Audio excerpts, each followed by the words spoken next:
아멘, 아멘, 아멘. 우리 영혼이 새롭게 태어나고 우리 영혼이 새롭게 만들어지는 귀한 은혜가 여러분 모두에게 있기를 주의 이름으로 축원합니다. 아멘. 영혼이 새롭게 만들어지는 게 참 중요합니다. 오랜 인류 역사 가운데 인간에게 제일 힘든 일이 뭘까? 여러분, 인간을 제일 힘들게 만드는 일이 뭘까를 인간은 고민하고 생각했습니다. 그래서 한 가지 결론이 났어요. 여러분, 사람이 제일 힘든 게 뭘까요? 돈이 없는 거, 건강을 잃어버린 거, 누군가 죽음을 당한 거, 그것도 힘들죠. 근데 그건 잠깐이라는 거예요. 평생을 힘들게 하는 게 있다는 거예요. 반복이랍니다. 똑같은 일을 무한 반복하는 게 사람을 지치게 만들고 외롭게 만들고 심지어 쓸모없는 존재로 느끼도록 만들어버린대요. 그래서 그것을 신화의 세계로 표현한 겁니다. 계속 돌을 굴리고 산을 올라가는 사람, 바로 시지프스죠. 제일 인생의 고역이 뭐냐면 그 돌을 굴려서 올렸다가 떨어지면 또 굴려서 올려가고 또 굴려서 올라가고 계속해서 반복하는 거예요. 그게 인간이 이 땅을 살아가는 가장 힘들고 어떻게 보면 고역이라고 말할 수 있겠죠. 사실 누구나 다 반복되어지는 일들을 아침마다 또 한 주마다 1년마다 거의 계속해서 살아갑니다. 한 석공에게 물었습니다. 당신은 왜 여기서 돌을 캐는 이런 힘든 일을 하고 있습니까? 물었더니 제가 하고 싶어서 하는 게 아니라 잡혀왔습니다. 그러니까 그 일이 너무 힘들죠. 이 사람의 꿈은 뭐냐? 억지로 하는 사람의 꿈은 뭐냐면 빨리 이거 그만두고 맛있는 거 먹으러 가거나 아니면 좋은 곳에 가서 여행하거나, 이게 꿈입니다. 지금도 다르지 않죠. 소확행이라고 하는 것. 나는 소소하고 나를 행복하게 하는 것들로 내 삶을 살아갈 거야. 그 일은 뭐냐면 다른 말로 하면 나는 원하지 않는 일을 지금 하고 있어. 다른 석공에게 물었습니다. 당신은 왜 여기서 돌을 캐고 있습니까? 그랬더니 저는 여기서 돈을 받고 있기 때문입니다.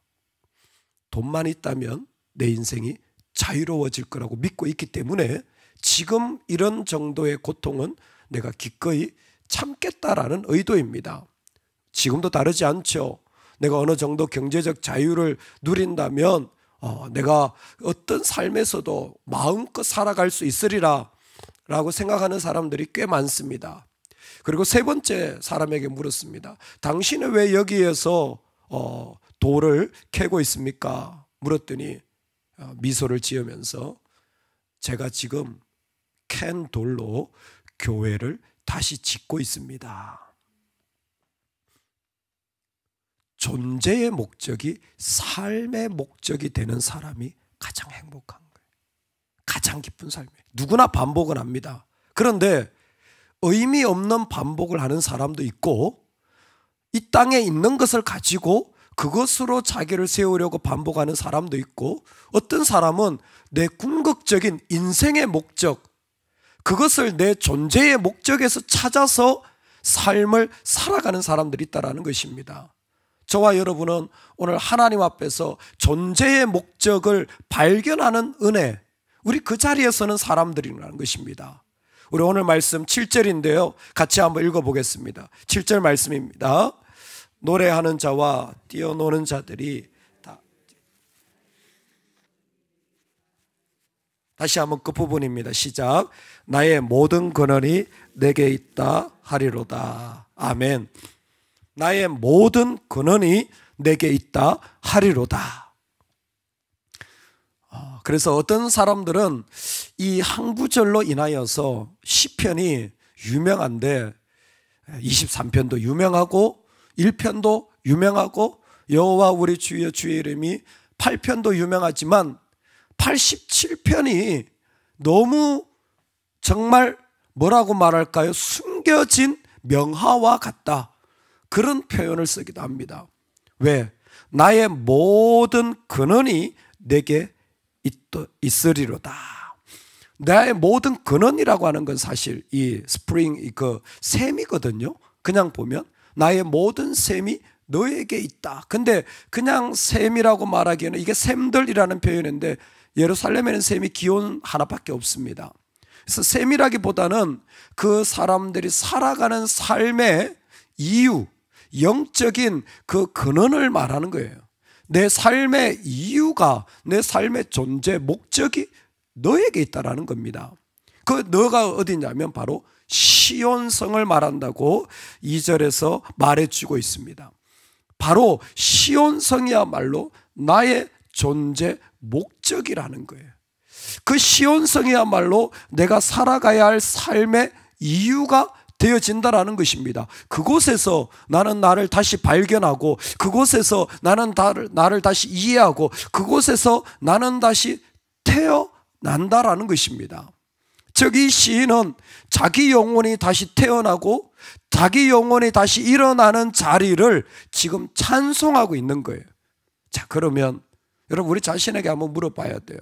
여러분 우리 영혼은 존재 이유와 목적을 경험하고 살아가고 있습니까? 여러분 우리 영혼은 다시 태어나는 자리들을 가지고 있습니까? 어떤 짐들이 있고 우리도 똑같은 반복의 어려움을 가지고 있는데 그것과 상관없이 나는 또 다른 이유와 또 다른 삶의 목적을 가지고 살아가는 삶을 살고 계십니까? 예, 우리 그 삶을 살아가기를 간절히 소망합니다. 오늘 그 삶으로 초대하는 것입니다. 그 삶의 자리에 우리가 서기를 간절히 원합니다. 그러면 그 자리는 어디냐?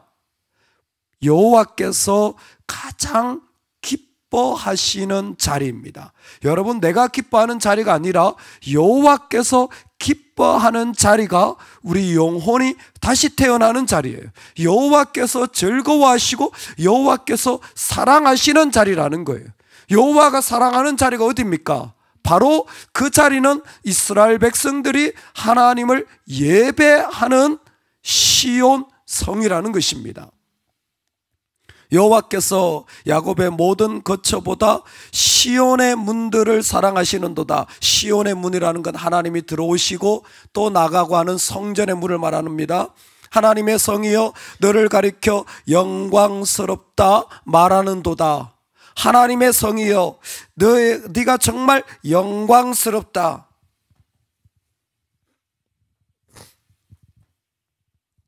여호와가 사랑하고 정말 영광스럽다고 말하는 이 시온성은 이스라엘 백성 모두에게 그들이 바로 하나님의 백성 된 것을 가르쳐 주는 자리였습니다. 이곳에서 그들은 자신의 삶들을 돌아보는 것이었어요. 여러분, 그러면 우리의 시온성은 어디입니까? 우리의 시온성은 무엇입니까? 기본적으로 여기에서 시온성은 교회를 말합니다. 나중에는 하나님이 이 땅에 임하게 하실 하나님의 도성을 말하는 거예요. 그런데 이 땅에 하나님은 교회를 두시고 교회를 통하여 영광스럽다. 왜? 하나님이 기뻐하시는 예배 받으시는 자리이기 때문에 그래요. 교회된 우리도 하나님이 기뻐하시고 사랑하는 자리입니다. 우리는 그 자리를 통하여 우리의 영혼을 다시 일으키고 다시 세우는 거예요. 그러니까 진정한 교회는 어떤 곳이냐면 어떤 화려한 예전처럼 그런 시온성 예루살렘 성이 아니라 진짜 하나님이 기뻐하는 성은 어떤 곳이냐면 하나님을 온전히 예배하며 내 영혼이 다시 태어나게 되는 그런 자리라는 것입니다.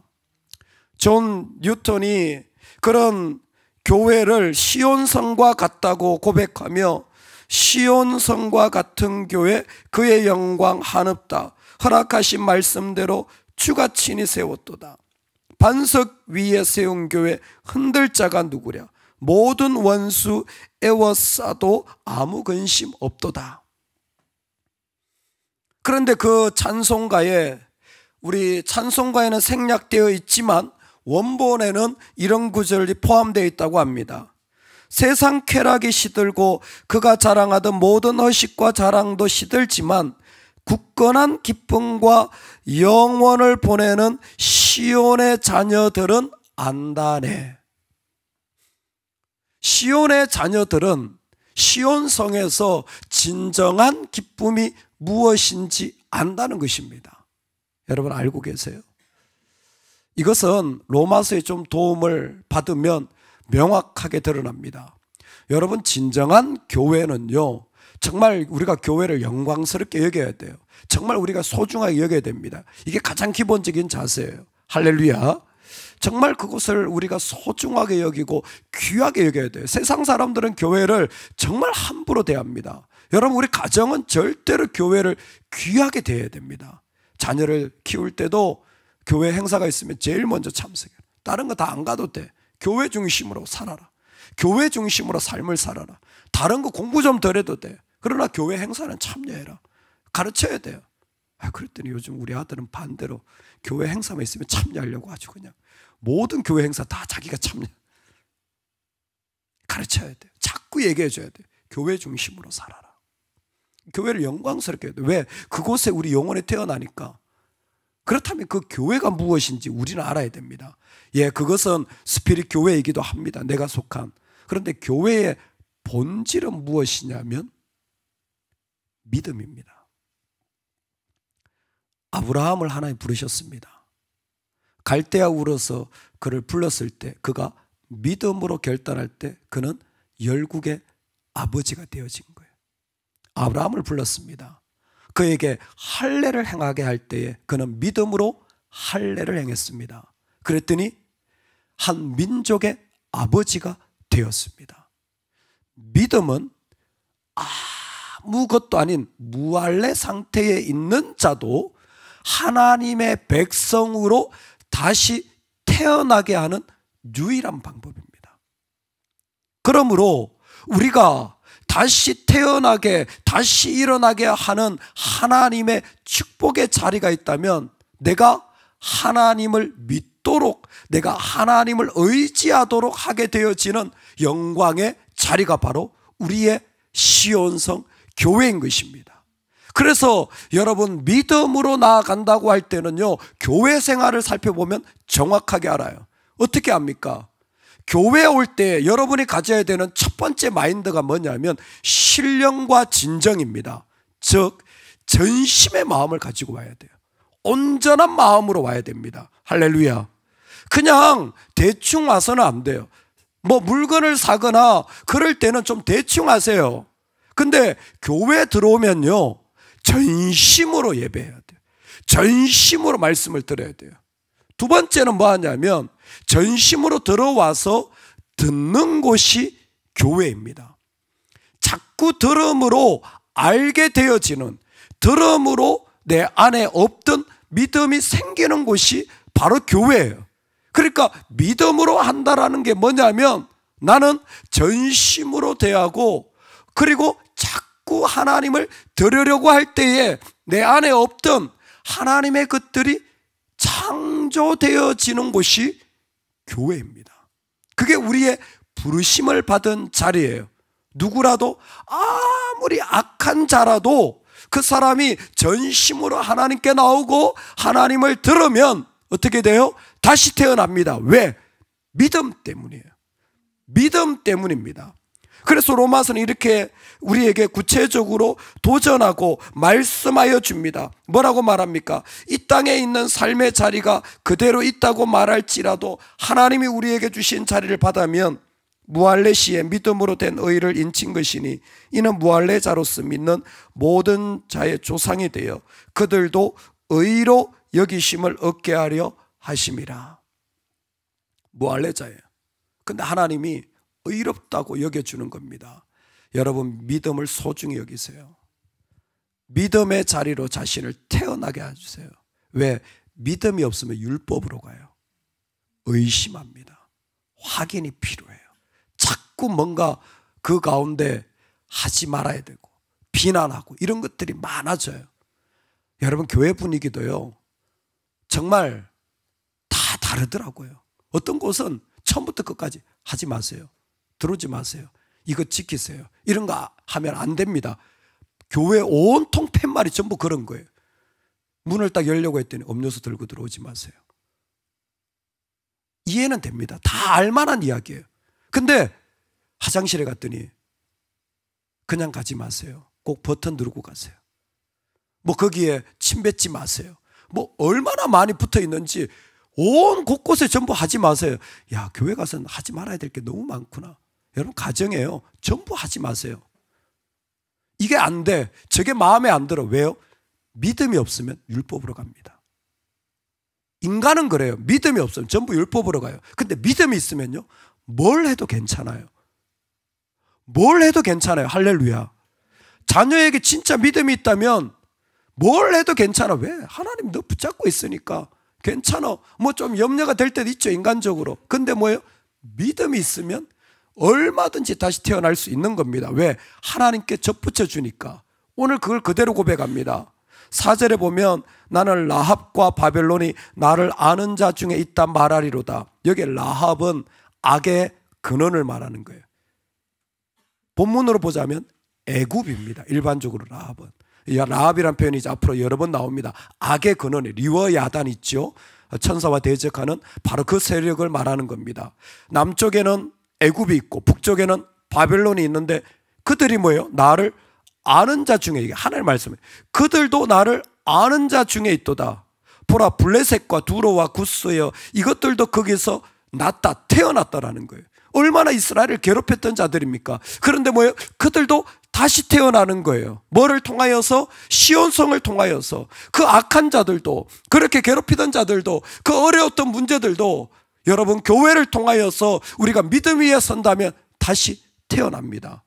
다시 일어날 수 있습니다. 할렐루야.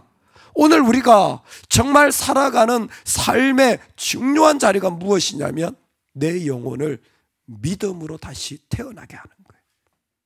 어떻게 믿음으로 태어납니까? 주님을 들으십시오. 날마다 주님을 들으세요. 주님을 들을 때에 나에게 없던 이유와 삶의 자리가 일어나게 되어져요. 그리고 온 마음으로 하나님께 드리면 이 땅에 어떤 것도 의심할 필요도, 그것 때문에 힘들어할 필요도 없는 믿음의 자리로 내가 살아가게 되어집니다. 내가 믿겨지는데 무슨 말이 더 필요합니까? 그때 하나님은 아무것도 아닌 우리를 이 땅에 믿음의 하나님 나라의 출발점으로 삼아주시는 거예요. 우리가 바로 열국의 아비가 되고 우리가 바로 이 땅에 새로운 하나님의 시작의 출발점으로 우리를 세워주는 은혜가 있는 것입니다. 이게 우리한테 있는 가장 큰 축복이에요. 영혼의 새로운 출생을 축하드립니다. 다시 태어나게 되신 것을 축하드립니다. 예수님 믿었고 그때 거듭난 것뿐만이 아니라 우리 날마다 다시 태어날 수 있는 존재들이에요. 다시 일어날 수 있는 존재들입니다. 믿음은 이 땅 어떤 것 가운데도 하나님의 역사를 일으키는 확실한 하나님의 교회입니다. 오늘 저와 여러분이 그 교회에서 살아가는 은혜가 있기를